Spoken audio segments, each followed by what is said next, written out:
그리스도께서 살아나지 않으셨다면 여러분의 믿음은 헛된 것이 되고 여러분은 아직도 죄 가운데 있을 것입니다. 고린도전서 15장 17절. 이 본문은 실로 위험한 부활절 본문입니다. 만약 우리가 이 본문을 꼼꼼히 살펴본다면 부활절의 기쁨을 빼앗길 수도 있기 때문입니다. 그래서 부활절의 가장 중대한 것에 관해 말하는 것은 적절치 않아 보입니다. 하지만 기독교 절기들 가운데 위험하지 않은 절기는 하나도 없습니다. 성탄절은 물론이고 부활절 이야기도 우리의 실존 전체를 공격하며 우리를 심판대 앞으로 끌고 갑니다. 그렇지만 그 공격이 우리에게 영향을 미치도록 허락하기만 한다면 우리는 그 공격의 주체가 되어 본래의 부활절 기쁨, 곧 감상적인 것과는 완전히 다른 기쁨을 조금이라도 느끼게 될 것입니다. 그리스도께서 살아나지 않으셨다면 우리의 믿음은 헛된 것이 될 것입니다. 그리스도께서 살아나지 않으셨다면 우리는 죄 속에서 하나님을 거스르며 살다가 결국엔 지상에서 가장 비참한 인간이 되고 말 것입니다. 그리스도께서 살아나지 않으셨다면 우리의 삶을 떠받치는 받침점이 사라져 우리의 삶 전체가 붕괴하고 말 것입니다. 우리의 삶이 무의미에 빠지고 하나님의 승리에 관한 모든 말이 거짓이 되며 모든 희망이 공허한 것이 되고 말 것입니다. 그래서 바울은 부활절에 우리의 삶이 달려있다고 말합니다. 이 말씀에 무엇을 더 보탤 수 있겠습니까? 여기서 우리는 바울이 살아나다 라는 표현으로 무엇을 말하려고 했는지 제대로 이해할 필요가 있습니다. 부활은 무엇을 뜻할까요? 그리고 부활은 우리에게 어떤 의미가 있을까요? 이는 우리가 대답하려고 하는 부활절과 관련된 오랜 물음입니다. 늘 새롭게 시작하는 봄의 압도적 사실을 통해서 온 세상의 인류는 어둠과 빛의 아주 오래된 싸움, 끝내 빛이 승리를 거두는 그 싸움을 조금이라도 예감할 수 있습니다. 태양은 변함없이 자연의 부활을 반복합니다. 자연의 죽음 속에는 생명의 씨앗이 자리하고 있습니다. 그래서 죽음은 실제적인 죽음이 아니라 생명의 전환점입니다. 겉으로는 마비된 것으로 보이는 육체 속에도 생명이 계속 씨앗으로 존재하고 있습니다. 마침내 생명과 빛이 승리할 수밖에 없으며 죽음과 어둠은 생명과 빛의 외형에 지나지 않습니다. 이는 아주 오래전부터 인류가 공통적으로 가져온 사상입니다. 현대를 살아가는 우리의 부활신앙도 이 사상에 영향을 받았습니다. 그래서 우리는 기독교가 부활절에 관해 전혀 다른 것을 말해야 한다는 사실을 쉽게 깨닫지 못합니다. 어둠과 빛의 싸움, 곧 어둠은 실로 아무것도 아니며 죽음도 이미 생명이므로 결국엔 빛이 승리를 거두는 싸움이 중요한 것이 아닙니다. 또한 겨울과 봄의 싸움, 얼음과 태양의 싸움이 부활절에 중요한 것이 아닙니다. 정말 중요한 것은 죄 지은 인류가 하나님의 사랑에 맞서는 싸움입니다. 좀 더 정확히 말하면 하나님의 사랑이 죄 지은 인류에게 맞서는 싸움입니다. 바로 성금요일에 하나님이 패한 것으로 보였지만 부활절에 이기는 그 싸움이 중요합니다. 하나님이 승자일까요? 아니면 프로메테우스가 승자일까요? 그분이 부활절에 능력을 행사하심으로 이 물음에 대답하십니다. 성금요일은 빛을 무조건 피하는 어둠이 아니며 생명의 씨앗을 품고 기르는 겨울잠도 아닙니다. 성금요일은 사람이 되신 하나님, 곧 인격이 된 사랑이 하나님이 되려고 하는 사람들에게 죽임당한 날입니다. 하나님의 성자가 자기 의지로, 그러나 사람들의 죄가 때문에 죽어서, 정말로 죽어서 생명의 씨앗이 자기 안에 있지 않게 하고 죽음이 잠처럼 여겨지지 않도록 한 날입니다. 성금요일은 겨울과 같은 과도기가 아닙니다. 성금요일은 다만 끝입니다. 죄범한 인류의 끝, 곧 인류가 자신에게 내린 최후의 심판입니다. 여기서 인류에게 도움이 되는 것은 한 가지뿐입니다. 그것은 다름 아닌 영원한 하나님의 능력 행사입니다. 그러므로 부활절은 내재적이고 세속적인 사건이 아니라 초월적이며 초자연적인 사건입니다. 하나님께서 영혼으로부터 개입하셔서 그분의 성자를 편드시고 그를 죽음에서 일으키신 사건입니다. 그래서 부활절은 불멸을 말하지 않고 부활을 말합니다.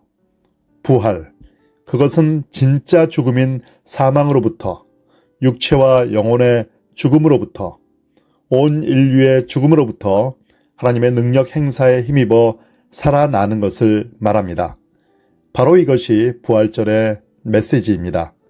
부활절은 인간 안에 자리한 신적 씨앗이나 자연 안에 자리한 신적 씨앗이 반복적으로 소생함을 축하하는 것이 아닙니다. 부활절은 인간의 죄와 죽음에 관해 하나님의 사랑과 죽음에 관해 말합니다. 부활절이 말하는 것은 영원하신 하나님의 능력 행사이지 자연에 내재하는 법칙이 아닙니다. 인류 가운데서 전개된 하나님의 이야기가 성금요일에 끝났다면 아마도 인류에 대한 결론은 죄와 모반과 모든 인간적 거대 세력의 붕괴가 되고 말 것입니다. 또한 그 결론은 인간의 공격과 신성 모독과 하나님께 버림받음이 되고 전국에는 무의미와 절망이 될 것입니다. 그러면 여러분의 믿음은 헛된 것이 되고 여러분은 아직도 죄 가운데 있을 것입니다. 그러면 우리는 모든 사람 가운데서 가장 불쌍한 사람일 것입니다. 다시 말해 인간이 결론이 될 것입니다. 우리의 도덕 생활과 종교 생활은 예수 그리스도의 십자가에서 물거품이 되면 물론이고 유죄가 입증될 것입니다. 우리의 문화도 완전히 심판을 받습니다. 십자가가 끝이라면 과학과 예술도 끝장일 테니 말입니다. 우리의 모든 문화적 행위는 궁극과 의미와 로고스와 하나님을 지향하는 행위입니다. 진리가 존재하지 않는다면 하나님이 아니라 인간이 참과 거짓을 가르는 궁극적 기준이라면 진리 추구가 무슨 소용이겠습니까? 다들 우리의 예술에서 생명선을 잘라낸 채 궁극적인 것, 의미 있는 것, 신성한 것을 지향하더군요. 하나님이 죽었다면 우리야말로 가장 불쌍한 인간일 것입니다. 바로 이것이 우리가 지금 사도 말씀을 통해 이해하려고 하는 내용입니다. 고대의 기이한 이야기가 생각납니다. 그리스 뱃사람들의 작은 배가 남이탈리아 해안을 지나가는데 갑자기 거대한 탄식 소리가 들려왔습니다. 조타수의 이름을 부르는 소리였습니다. 조타수가 대답하자 위대한 판신이 죽었소, 위대한 판신이 죽었소 라고 외치는 목소리가 들려왔습니다. 그때 엄청난 근심과 혼란이 배 안에서 퍼졌습니다. 저 소식이 전해지는 곳마다 사람들이 당황하고 경악하며 달아났습니다. 다양하게 해석되는 수수께끼 같은 이야기입니다. 저에게는 한 가지가 확실해 보입니다. 이를테면 이것은 하나님이 죽었다, 세상이 하나님을 부인하고 하나님에게 버림받았다 라는 성금요일 메시지의 이교도판이라는 것입니다. 뱃사람들이 보인 당황과 경악은 이제 어떻게 될까? 라는 물음이나 다름없습니다.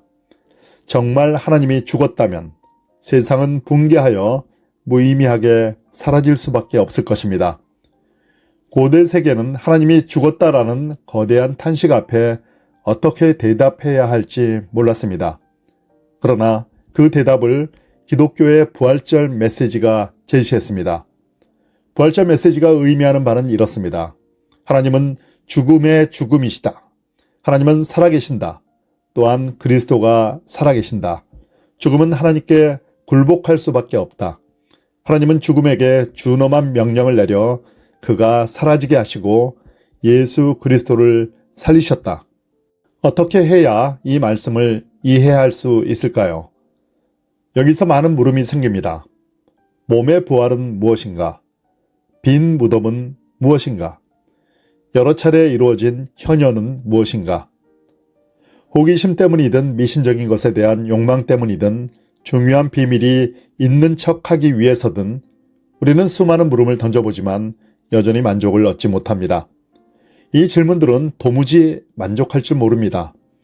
무덤이 비어 있었다는 것은 확실하지만 중요한 것은 하나님께서 그리스도의 편을 드시고 그리스도에게 그 영원한 생명의 손을 대셨다는 것뿐입니다. 그리스도는 지금도 살아계십니다. 하나님이 살아계시고 하나님의 사랑이 살아있기에 그리스도가 살아계십니다. 우리는 이것으로 만족합니다. 어떻게에 대해 골똘히 생각할 수는 있지만 그렇다고 사실이 조금이라도 바뀌는 것은 아니니 말입니다. 하나님이 살아계시다면 십자가에도 불구하고 사랑이 살아있는 것입니다. 그것은 우리가 더는 죄 가운데 살지 않는다는 것을, 하나님이 우리를 용서해 주셨다는 것을 의미합니다. 그분은 예수의 편을 들어주셨고 예수는 우리의 편을 들어주셨습니다.